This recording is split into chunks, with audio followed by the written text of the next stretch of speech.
Oh, good to see you. Good to be with you. Today's topic is social, economic, and political.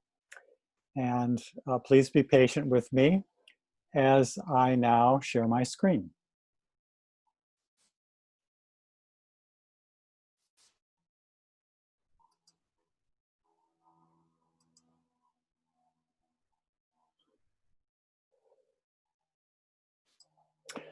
All my life, I've cared intensely about debates on social, economic, and political questions. In high school, I identified as a conservative or libertarian. In college, I moved to the left and identified for a while with Marxism. Since finding the Urantia Book in graduate school, I have tried to adjust my views as much as possible to those teachings, although I've poured most of my energy into other topics. I have had the privilege to meet, hear, and read the writings of outstanding examples of highly educated representatives of a wide spectrum of views.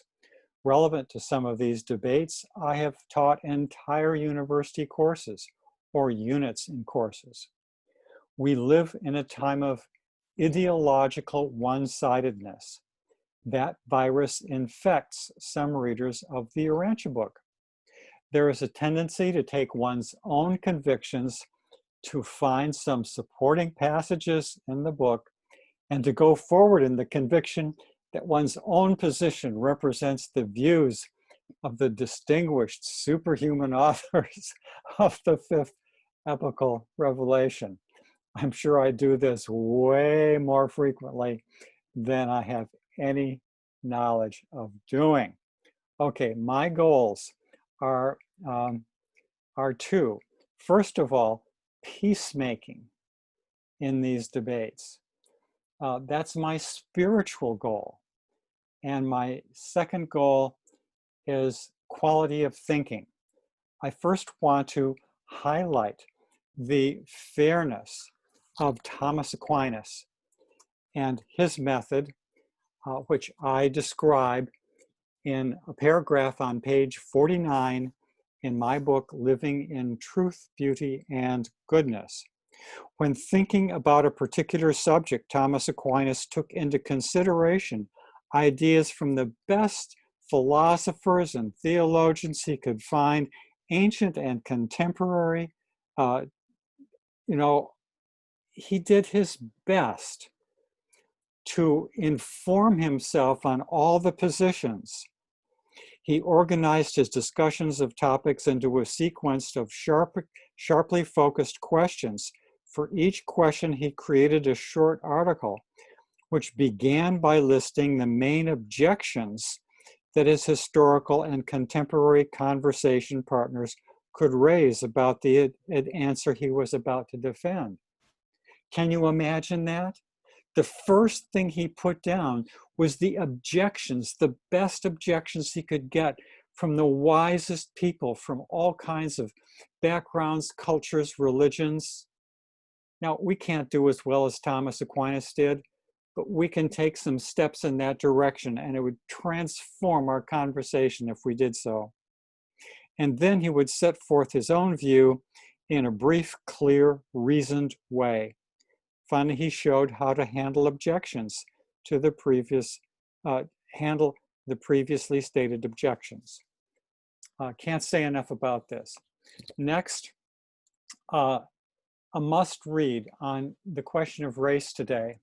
W.E. Du Bois, The Souls of Black Folk. If I could make everybody read one book today, this would be the one. And in Living Truth, Beauty, and Goodness, I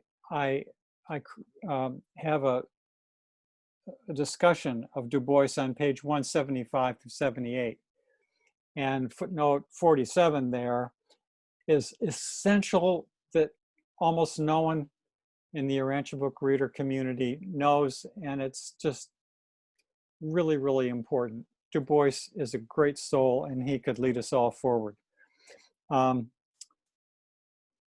Marshall Rosenberg's book, Nonviolent Communication, talks about how you get to mutual understanding by each person stating his or her own position or story or grievance or whatever it is. And then the person on the other side stating that back to the original speaker, so that as you progress, each person comes to feel well understood by the other. It can take a long time to get to that mutual understanding, but once that's done, the rest of the conversation and the work that needs to be done goes very, very smoothly. Now, another standard of quality thinking is an ideal which is just out of reach, but we can work towards it. Here it is from page 81. Always should these adventures in cultural adjustment be controlled by those who are fully conversant, that means very familiar, with the history of social evolution.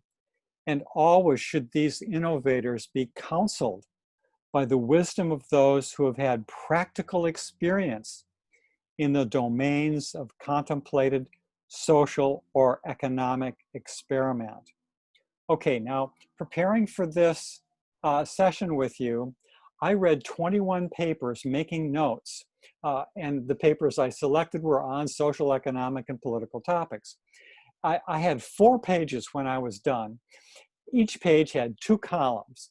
One column for statements that might be loosely classified as leaning to the left, and one column for statements that I would classify as leaning to the right.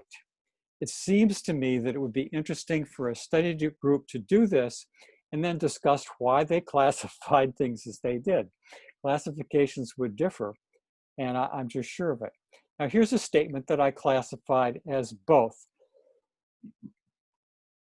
The political or administrative form of a government is of little consequence, provided it affords the essentials of civil progress: liberty, security, education, and social coordination.